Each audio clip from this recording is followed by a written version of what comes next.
retrouve pour la comparaison de tome 1 de Magic Charlie. Alors c'est un roman, moi je l'ai lu il y a très longtemps, dans le cadre du PLIB 2020, donc ça fait pas si longtemps que ça au final. Il était sélectionné? Ouais, oui. Voilà. Et elle l'avait acheté et je me suis dit bah elle va bientôt le lire, parce que je sais pas qu'est-ce qui lui a pris, elle l'a acheté comme ça. Je l'ai acheté et en fait que... pas du tout. Mais parce que je pensais qu'il serait dans les finalistes. Ouais. Parce que vu tout le bien qu'on en entendait, je me suis dit à tous les coups il sera dans les finalistes. Et au final il est pas passé, je l'ai lu, tu l'as pas lu. Voilà, et puis là j'ai été prise d'une frénésie de vider ma palle. J'avais très envie de lire vite des livres qui traînaient depuis longtemps. Celui-là me faisait bien envie, j'avais envie d'un petit jeunesse, parce que c'est de la jeunesse un peu sympa, un peu de magie, tout ça. Et donc je me suis tournée vers Magic Charlie. Et il avait vraiment eu mais, un engouement de fou. Et c'est peut-être ça qui m'a... Bah, je m'attendais pas à trouver un truc de fou, mais je sais pas pourquoi je l'ai lu d'ailleurs. Bon, en soi, il m'attirait pas particulièrement. Mais c'était pourquoi pas. Peut-être au cas où il passe, et comme ça faisait un livre de moins à lire. Et voilà, il y a eu quand même eu un décalage entre ma lecture, mon ressenti et cet engouement, il est exceptionnel et tout ça. Non, pour moi, il est beau. Voilà. Mais il mérite pas autant d'éloges.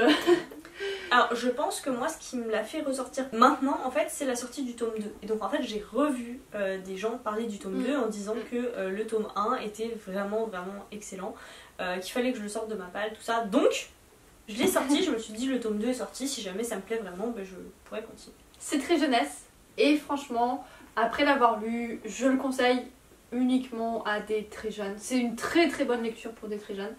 Pour les adultes c'est pas forcément nécessaire, c'est pas forcément la lecture à absolument faire, à moins qu'on ait un enfant et qu'on ait envie de le lire avant ou après lui pour en parler et tout ça. Mais sinon pour un adulte, bof, je pense qu'on n'est plus vraiment le public cible. C'est pas comme d'autres romans jeunesse, donc Bord de terre par exemple, qu'on parlait récemment, qui... Il y a deux lectures possibles pour les plus jeunes et puis pour les adultes, pouvoir comprendre d'autres choses en plus. Là, il n'y a pas d'autres lectures, il n'y a pas de petits trucs subtils à comprendre, il n'y a pas de critique cachée de notre société derrière. Voilà. Cela dit, pour de la jeunesse, c'est une très bonne lecture. J'irais pas jusqu'à dire que c'est le nouveau Harry Potter. Oui. Donc voilà, de toute façon, on s'entend là-dessus. Ça fait toujours défaut un livre de dire ah c'est le nouveau Harry Potter. À chaque fois que j'ai lu des romans qui sont les nouveaux Harry Potter, bah, j'ai toujours été déçue parce que ça n'a rien à voir. Enfin, il n'y a pas de raison de comparer un très bon roman à un autre. Hein, moi je trouve qu'il est très bon pour lui-même en fait, sans avoir besoin de cette comparaison avec Harry Potter. Je le trouve très bien et effectivement, est-ce que je proposerais l'un plutôt que l'autre? De par mon histoire personnelle, probablement plus l'un que l'autre, mais en attendant, effectivement c'est dans la même lignée, je dirais tu veux de la sorcellerie avec des jeunes gens, un autre système de magie, va là-dessus parce que c'est très sympa. Du coup ça me permet de parler de l'univers, que j'ai beaucoup aimé. J'ai trouvé très chouette. Le système de magie est très sympa, il y a 4 façons différentes de faire la magie, soit avec des gemmes qui sont en fait des réservoirs de souvenirs qui ensuite s'épuisent en magie, soit en faisant des petites runes et du coup ça épuise la magie, soit avec des algos, donc là t'as des runes tatouées, t'as 2 runes du coup, t'as le droit à 2 runes dans ta vie, tatouées sur tes mains et tac tac ça marche, ou alors la 4ème, bah, je vais pas vous le dire parce que ça concerne un peu je pense la suite, donc voilà, je vais pas forcément le dire, mais du coup voilà, j'ai trouvé que le système de magie était très intéressant. On découvre, un peu comme dans Harry Potter pour le coup, une capitale de la magie qui est un peu cachée par rapport au monde des quiétons. Donc je sais pas d'où sort le mot quiéton, moi perso je l'ai pas trouvé ni très parlant, ni très... Bon voilà, est-ce que les moldus c'est plus parlant, je ne sais pas. On trouve un peu ce système avec la capitale qui est un peu isolée, cachée. Il y a les mêmes systèmes sur éviter que les fameux quiétons voient la magie ou comment est-ce qu'ils ressentent la magie. Voilà, très chouette. On a un univers quand même avec des magiciens, enfin des magiciers pardon, des magiciers qui sont pourris, mais jusqu'à l'os. Non, c'est vrai, c'est quand même, c'est un truc qui est très fort, je trouve, dans ce roman, c'est la magie, c'est pourri, ceux qui ont le pouvoir, c'est des pourris, ceux qui essaient de s'opposer au pouvoir, bah ils galèrent. Donc voilà, j'ai trouvé ça très cool. C'est vrai que l'univers est très riche, mais c'est pas tellement cette richesse-là qui m'a...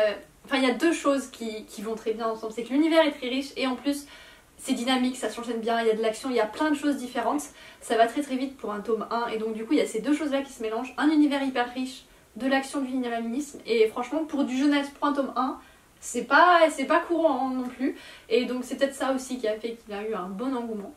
Par contre moi il y a des petites choses qui ont pêché, bah, c'est parce que c'est un jeunesse, et du coup pour moi d'un côté il y avait cette grosse richesse et d'un autre côté il y avait des dialogues très simples et des choses qui se devinaient mais à 1000 km, très évidentes, et par moments ça m'agaçait un peu, mais heureusement que ça se lisait vite et que c'était plein d'action. Mais voilà, il y a cet aspect-là, c'est pour ça aussi que je le recommanderais pas forcément pour un adulte. Je suis assez d'accord là-dessus, il y a vraiment des choses que j'ai devinées de loin et pourtant vous savez que je suis pas aussi douée qu'elle, donc je peux comprendre la lassitude.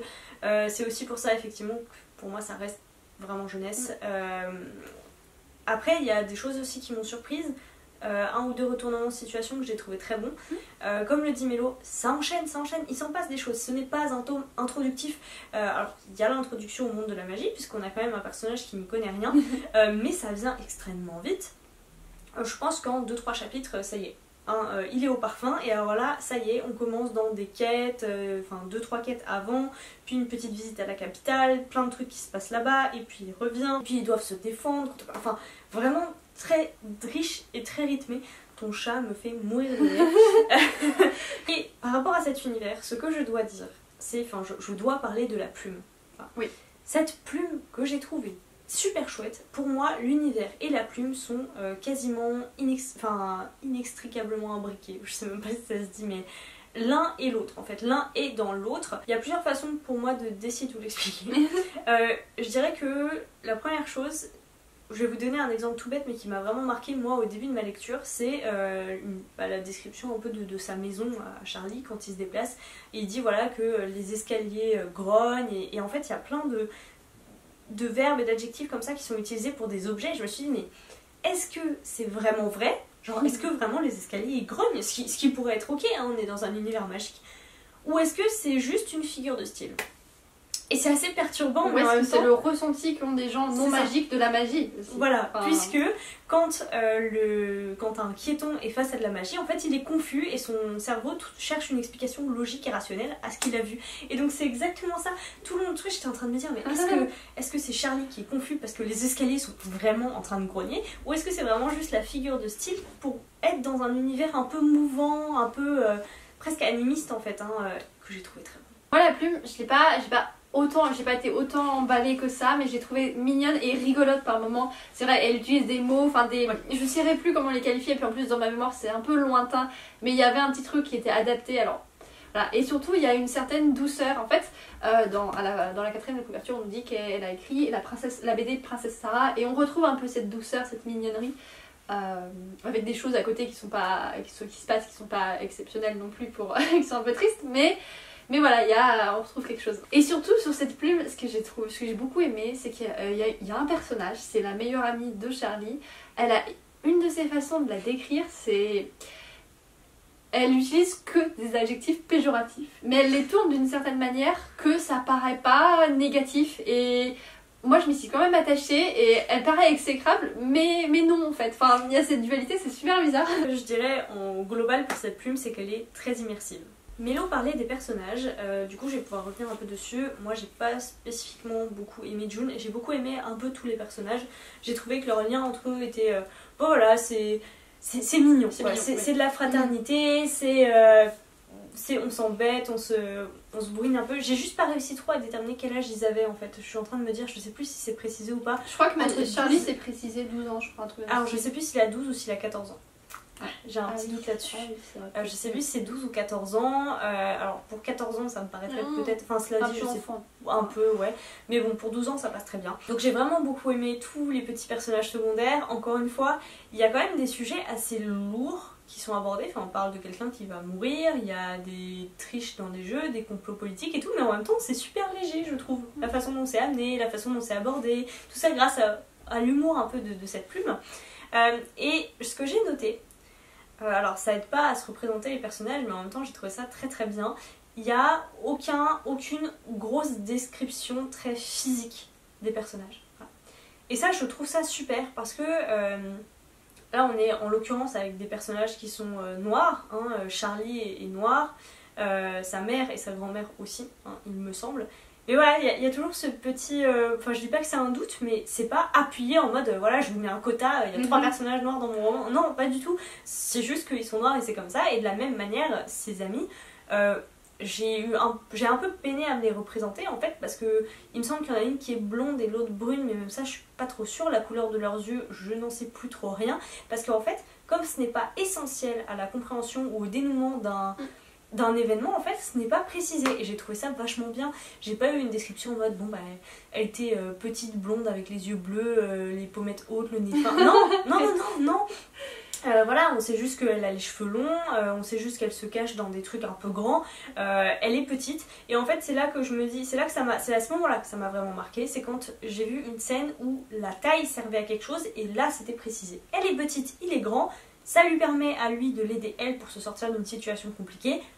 Mais c'est tout, c'est un élément physique mais qui aide au dénouement d'une scène de l'histoire et c'est tout en fait. Et ça, j'ai trouvé ça super appréciable et super frais. Il y a un autre truc à propos des personnages qui est très sympa, c'est qu'il n'y a aucun personnage qui est tout bien ou tout mal. Enfin, Charlie non plus n'est pas un personnage, c'est pas l'élu ou ce genre de choses, enfin je crois pas. Hein. Il n'y a pas une histoire d'élu, de truc qui va tout changer. Voilà. Et ses compagnons, ses amis et tout, ils sont pas parfaits non plus. Et il n'y a pas de gens trop imparfaits non plus, je crois pas. Non. Voilà, donc pour de la jeunesse, c'est pas mal, ça change quoi. Il n'y a pas de cliché. De la même manière pour Charlie, il n'exprime pas ou très peu ses émotions. Il a une façon en fait d'ailleurs qui est utilisée à plusieurs reprises de les avaler, on va dire, de les retenir en lui. Et j'ai trouvé ça top aussi parce que c'est finalement assez rare d'avoir ce lien aux émotions par rapport à un personnage aussi jeune en particulier, donc je trouvais ça très cool. Je vous ai déjà parlé des rebondissements et d'un retournement de situation que j'ai trouvé excellent, que j'avais pas vu venir et qui... Enfin voilà, tout le roman est basé dessus et j'ai trouvé top. Pour moi, le truc qui a par contre beaucoup pêché, en fait c'est une incohérence que j'ai trouvé assez énorme en fait. Par contre, bon, il y a 300 pages entre les deux, mais j'ai bien relu et retrouvé les passages en question. Pour ceux que ça intéresse, entre la page 84 et la page 374, je crois, il y a quand même, dans le discours de Maître Lin et le lien avec les souvenirs de la grand-mère, il y a quand même quelque chose qui pêche, ou alors j'ai vraiment rien compris à l'histoire, mais pour moi il y a un problème qui m'a un peu dérangée. Voilà, je me suis dit un truc aussi gros, bon. Surtout sur un truc très important. Après moi je me souviens plus. Donc je peux pas m'exprimer sur ce truc, je me souviens pas avoir remarqué une grosse incohérence et je me souviens pas assez de l'histoire pour te dire oui c'est une incohérence ou c'est un truc que t'as pas compris. Mais voilà, si vous voulez aller voir et me donner votre avis, libre à vous de le faire. Ensuite, j'ai trouvé qu'on avait énormément de réponses dans ce tome 1, c'est ce que je vous disais, c'est pas un tome introductif, c'est-à-dire que ça y est, on arrive au bout là et on a toutes les réponses, tout ce qu'on souhaitait, on a les réponses. Mais il y a d'autres questions qui se sont posées entre temps. On est dans une situation relativement critique à la fin de ce tome là, donc je comprends qu'on ait très envie de lire la suite. Pour ma part, je sais pas encore si je vais le faire, mais pour le coup je suis plutôt tentée. Voilà, si je le trouve d'occasion, je pense que je me laisserai tenter par ce tome 2. Pour ma part, il s'est passé beaucoup trop de temps et de toute façon quand j'ai refermé ce tome 1, je me suis dit ah oui c'est cool, mais même si on est dans une situation où il y a encore des questions, j'en ai lu assez et voilà, c'est pas... Bah je suis trop adulte pour lire ce roman. J'aurais été plus jeune, je l'aurais fait, j'aurais lu la suite, mais là non. Voilà, c'est terminé pour cette comparaison. On vous attend comme d'habitude dans les commentaires pour que vous nous disiez si vous êtes d'accord avec nous, ce que vous avez pensé de ce roman si vous l'avez lu, si on vous a donné envie de le lire si vous ne l'avez pas encore lu. Peut-être que vous allez même me motiver à lire la suite très rapidement parce que je sais que certains d'entre vous l'ont sûrement déjà lu. Et puis en attendant une prochaine vidéo, on vous souhaite à toutes et à tous de très belles lectures.